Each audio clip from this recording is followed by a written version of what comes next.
So just by way of introduction and to warn you, since I didn't actually put on the spreadsheet. We're missing people.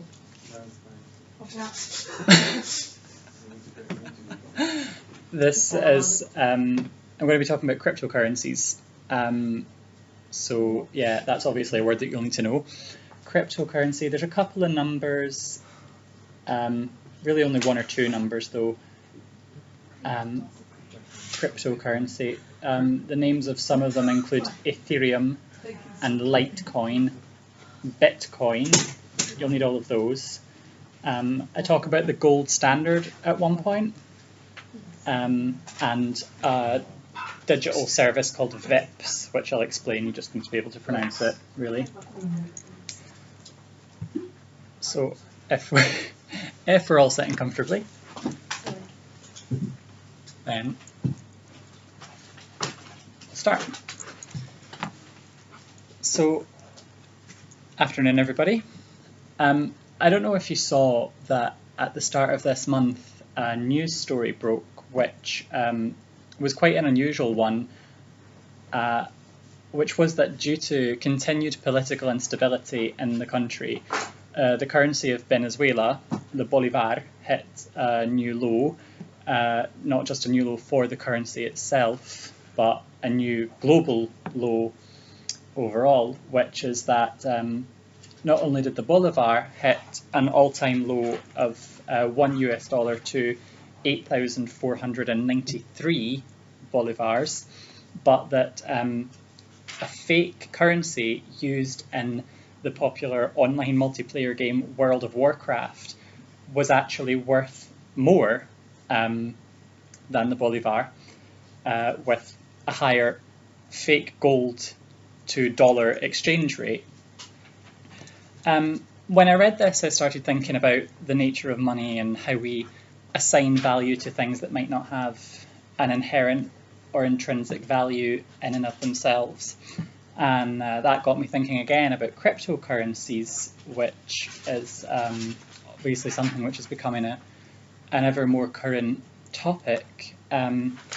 You've probably heard of cryptocurrencies yourself if you follow the news.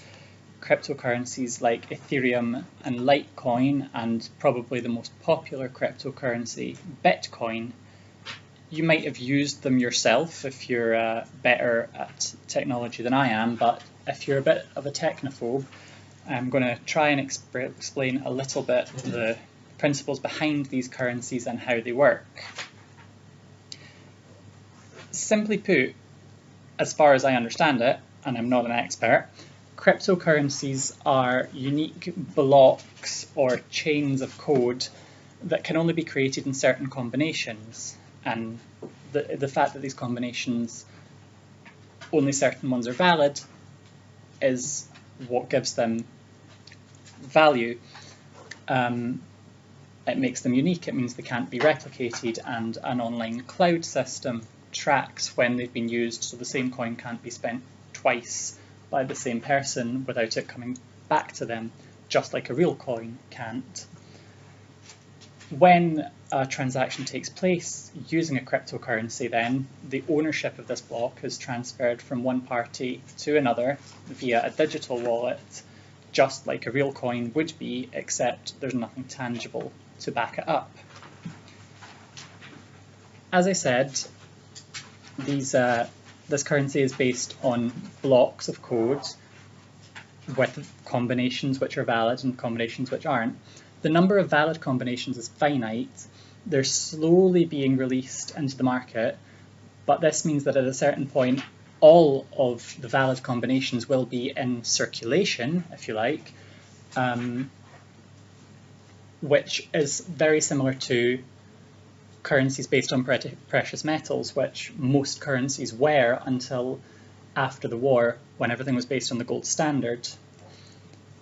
So, given that technology is taking over our lives more and more, and we're living in a very digital age, how likely is it that we'll see a country adopt a cryptocurrency as an official currency?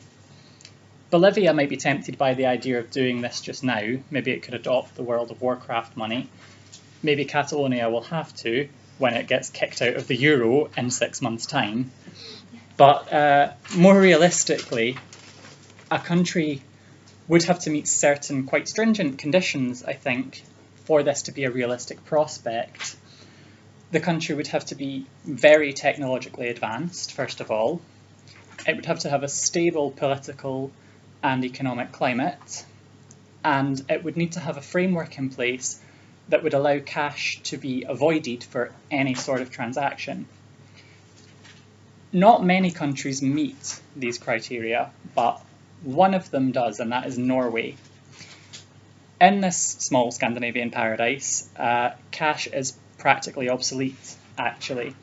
I was in Norway just a few weeks ago and very surprised to find out that legally any retailer can refuse cash for any transaction, things as small as your daily newspaper, packet of chewing gum, anything. They can refuse cash and you have to pay by card.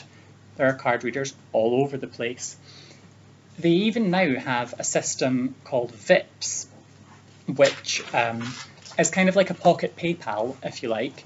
You can use anybody's phone number. If you know their phone number, you can text them money, and your money goes from your bank account to their bank account instantly, which doesn't actually seem all that dissimilar to cryptocurrencies. It's just a quick way of exchanging cash between bank accounts. There's a way of cutting it. So maybe Norway can then cut out the middleman, switch to VIPs full time, and we can start using what would we call it, the digital crown instead. So yeah, the next time you go to visit Santa in the North Pole, or decide to go swimming in a fjord, maybe you'll be able to leave your wallet at home and just take a memory stick instead. Thank you.